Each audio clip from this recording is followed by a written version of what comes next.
Alright, hello everybody, welcome back to my channel. It is time for my first ever monthly wrap-up. I've seen these a lot, and so I'm gonna try and do one. I didn't do one in January, which is the first month.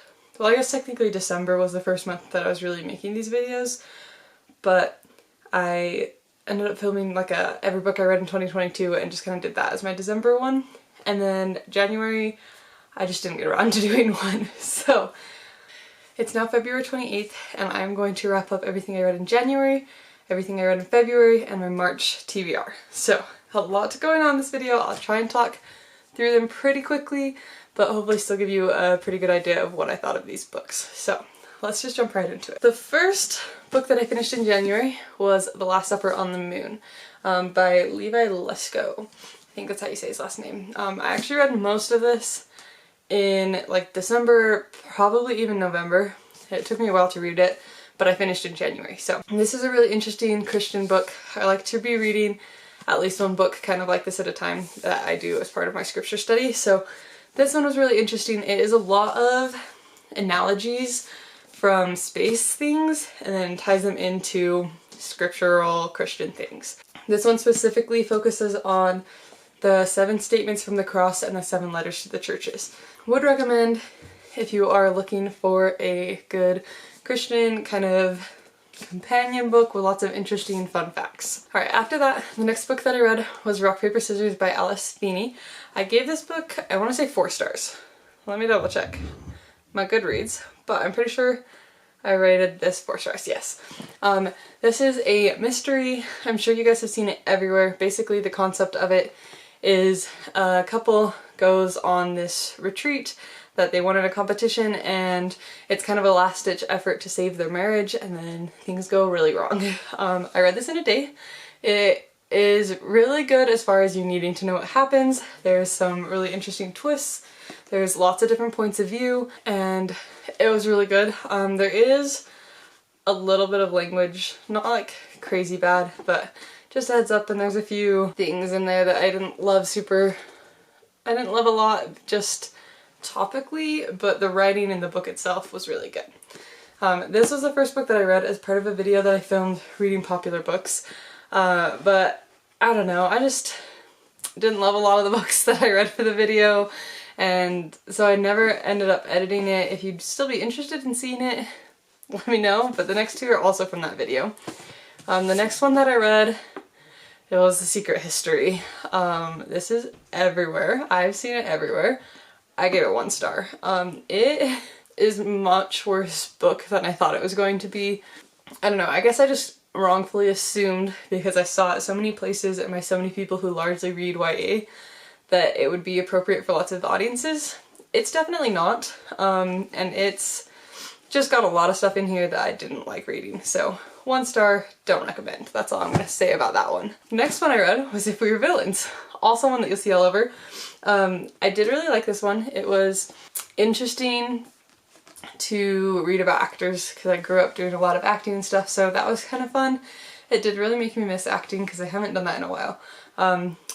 Also has some language and some content stuff that kind of surprised me with just how popular it's gotten, so 3 stars for me. Proceed with caution, definitely not for a younger audience. When I got done with those books, I was kind of feeling a little like, they all are very, it's hard to explain it, but they're all kind of just made you feel a little gross. Not all of them, obviously not Last Supper on the Moon, but I was ready for something that was just fun, lighthearted, and so I picked up 39 Clues. This is my go-to anytime I just want some quick books. Those have kind of put me in a little bit of a reading slump, and so these are my go-tos when I want to get out of a reading slump. I read the, let's see, 3rd series within the like 39 Clues world. This is the Flashpoint series. So it goes, let me double check.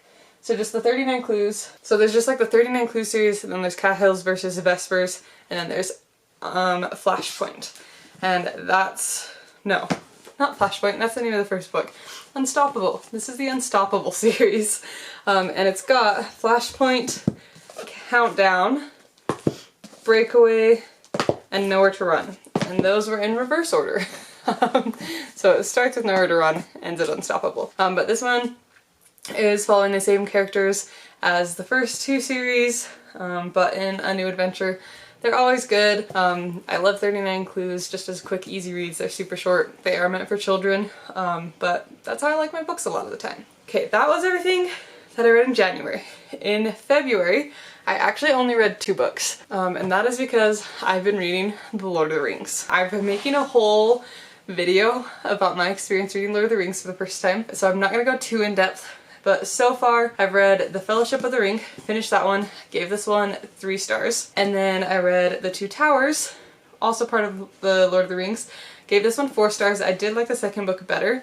Out of the 2 of them, the first one's definitely a little bit slower. The second one picks up a bit. So that's the first 2. Kind of along with what I read in February, moving into my March TBR. The third book of The Lord of the Rings. I'm probably about 50 pages into this, and it's the last day of February, so I'm definitely not finishing this one this month, but I do want to finish this in March. That way I can get that video up. Hopefully I'll have it done in the next few days. We'll see how much time I get to read, but this is the first book I want to finish in March. Finish up Lord of the Rings. There will be a video coming hopefully soon on my experience reading the whole trilogy, so look forward to that. The Lord of the Rings books admittedly have kind of slowed me down on my reading trajectory, so I want to pick up several short, quick books in March to kind of get myself back on pace with reading and getting through a lot of books. So I've picked a few books from my TBR, and I'll just kind of talk through them. The first one that I want to read is The Rent Collector. I'm actually probably about a quarter of the way through this book already. I started it in, let's see, when would it have been? July. So it's been several months since I finished this. I actually started it when we went to Spain. This book is based on a true story about people who live in the waste dumps of Cambodia. It is all about how being literate can change people's lives. So it's about this young mom, and she meets this woman that is the rent collector, who she finds out is literate, who used to teach English at a college. And so she asks the rent collector if she will teach her how to read. And so this is her whole story, basically about her learning to read and how it changes their lives. I've pretty much read to the point where she was getting lessons, but I haven't gotten too much further than that. Again, I'm only about a quarter of the way through. So I think there's also a documentary about the same story made, I believe, by the author's son, if I remember correctly. But interesting book. My mother-in-law actually gave me this one for Christmas, not like this last year, but the year before. So I do want to finish this. I think it's actually not that thick of a book, and I'm part of the way through it. So I think this should be a good one to help me finish a book nice and quick after getting through with Lord of the Rings. So that's the first one, The Rent Collector. The next book that I want to read in March that I'm super excited for is The Maidens. I'm sure you guys have seen this one a lot. This is another book by the same author as The Silent Patient. I really like The Silent Patient. I thought it was done very well. Really awesome twist at the end that you definitely did not see coming. So I'm excited for The Maidens. Let's read the blurb. Edward Fosca is a murderer. Of this, Mariana is certain, but Fosca is untouchable. A handsome and charismatic Greek tragedy professor at Cambridge University, Fosca is adored by staff and students alike, particularly by the members of a secret society of female students known as the Maidens. Okay, so that's where the name comes from, I guess. I haven't actually read the blurb yet. Mariana Andros is a brilliant but troubled group therapist who becomes fixated on the Maidens when one member, a friend of Mariana's niece Zoe, is found murdered in Cambridge. Mariana, who was once herself a student at the university, quickly suspects that behind the idyllic beauty of the spires and the turrets, and beneath the ancient traditions, lies something sinister. And she becomes convinced that despite his alibi, Edward Fosca is guilty of the murder. But why would the professor target one of his students? And why does he keep returning to the rites of Persephone, the maiden, and her journey to the underworld? When another body is found, Mariana's obsession with proving Fosca's guilt spirals out of control, threatening to destroy her credibility as well as her closest relationships. But Mariana is determined to stop this killer, even if it costs her everything, including her own life. That sounds really good. I also was watching a vlog of Sarah Caroli's talking about this book where she read it, and she said that this briefly ties in with The Silent Patient, and that had me hooked. I had to go get it after that. I love when authors write books that are like separate but they overlap and are interconnected, so I think that's super cool that it's kind of in the same universe as The Silent Patient and you get a few character overlaps. So I think this one will be really interesting. I love mystery books, and so I'm really excited about this one. Hopefully this will be a nice quick read. I'm actually going to London at the end of this week, so I'm trying to finish the Lord of the Rings book before we leave. As part of that, I'm trying to decide what book to take to London with me. I don't want to carry around that massive book that is the Lord of the Rings, and so I'm thinking of maybe bringing this one. We'll see. I might end up picking one of the other ones, but this one's a strong contender for coming to London with me. Alright, the next book that I want to try and read in March is I Hunt Killers. I hadn't seen this one around ever. I actually got it, I need to take the sticker off, but I got it at Barnes & Noble on Black Friday. So I've had it on my shelf for a while, and it sounds super interesting, and now that I've bought it, I've been seeing it around. I'm really interested. I'll read you the blurb, which is what got me to pick it up, because I was looking, I'd gotten If We Were Villains, and I needed a second book for the buy one get one 50% off, so I was reading the blurbs on the back, and that's how I ended up picking this one. But I'll read you the back of it. Jazz is the son of the world's most infamous serial killer, and for dear old dad, take your son to work day was year-round. Jazz has witnessed crime scenes the way cops only wish they could, from the criminal's point of view.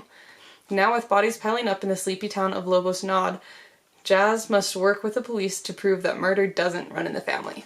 So I think it's super interesting. I also recently found out that there is a second book to this, so if I like it, that gives me another book that I can go and read. So I'm hoping that I really like this as much as I think I will, because it sounds really interesting. Okay, the next book that I want to try and read in March is Far World. This is technically a kid's book. I actually have a signed copy from the author right there, because when I was in elementary school, the author, who is from Utah, came and did an assembly at our school, and then afterwards he went to our local library and was doing book signings. So I bought the book, I got it signed, I read it, I loved it. And then it took him several years to come out with the next book, and I quit reading it. But it was such a good book that I do want to go back and read the rest of the series. This is the first one. I need to reread it because I haven't read it since elementary school. It's been that long. And then I've gotten the next two books, and then I'm trying to find the third or the fourth one on thrift books, but it is apparently so rare that it comes onto thrift books or secondhand, so I might have to just buy that one new. Basically, Far World is about, this might just be easier if I read the blurb. Other people may see 13-year-old Marcus Kanenis as an outcast and a nobody, but he sees himself as a survivor and a dreamer. In fact, his favorite dream is of a world far away, a world where magic is as common as air, where animals tell jokes, and where trees beg people to pick the fruit. He even has a name for this place, Far World. When Marcus magically travels to Far World, he meets Kaija? I'm not really sure how to say her name. I always said it Kaya when I was a kid, but I think it might be Kaija, because it's got a K in it. Or a J in it. A girl without magic in a world where spells, charms, and potions are everywhere. And Master Therapist, a master wizard who has kept a secret hidden for 13 years, a secret that would change the fate of two worlds. But the Dark Circle has learned of Master Therapist's secret, and their evil influence and power are growing. Far World's only hope is for Marcus and Kaija to find the mythical elementals, water, land, air, and fire, and convince them to open a drift between the worlds. As Kaija and Marcus travel to Waterkeep, they must face the worst the evil Dark Circle can throw at them. Summoners, who can command the living and the dead. Unmakers, invisible creatures that can destroy both body and soul, and dark mages known as Wraithkin Spay.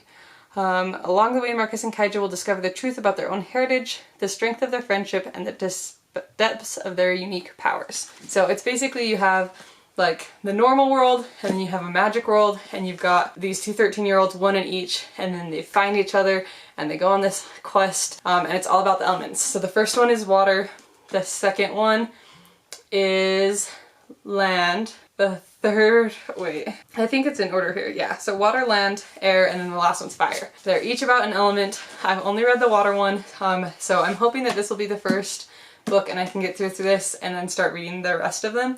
I'm probably going to read this as part of a video of rereading some of my favorite books from when I was a kid.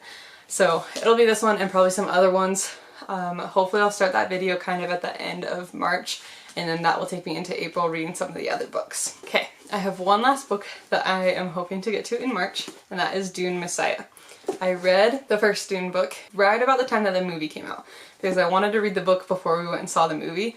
So I got the book when all the ads and the publicity for the movie was going, and I read it, and I thought it was really good. It's definitely a slower book, and I'm really excited for the second movie to come out, which I'm assuming should be relatively soon because it's been a while. And they definitely split the book with the more boring stuff, or they split the movies with the more boring stuff, and then it finally starts to pick up, so I think the second movie is going to be a lot more fast-paced. But that being said, I did get the second Dune book, honestly partially because I just think the covers are so cool. They're just such cool covers. I have my degree actually in PR and advertising, and so I've done a lot of graphic design classes, and I think these books are so cool. I would love to do some kind of video like critiquing book covers from a graphic design perspective, or like a graphic design student chooses books solely based off the cover and reads them. But that aside, I think this cover is really cool, and I like how the spines all have the same kind of look on them, so they look really nice on the shelf. But I honestly don't even really know what the second book is about. So Dune Messiah continues the story of Paul Atreides, better known and feared as the man christened I don't really know how to say it, Muad'Dib. As Emperor of the known universe, he possesses more power than a single man was ever meant to wield.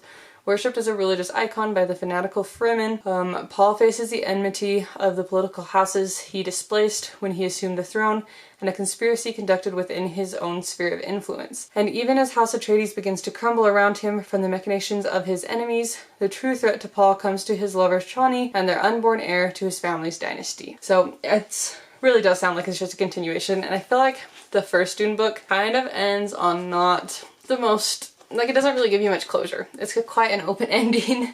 So I am excited to read the second book, and I think this one will be good.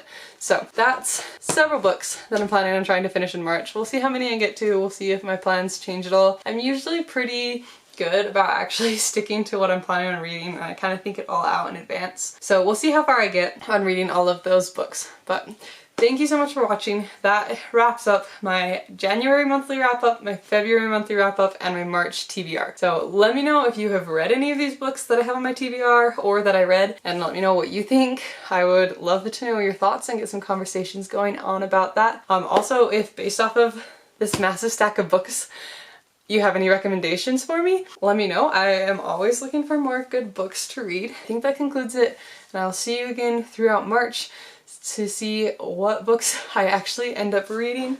And now it is time for me to put this massive stack of books back away. But thank you so much for watching. I will see you next time. Bye.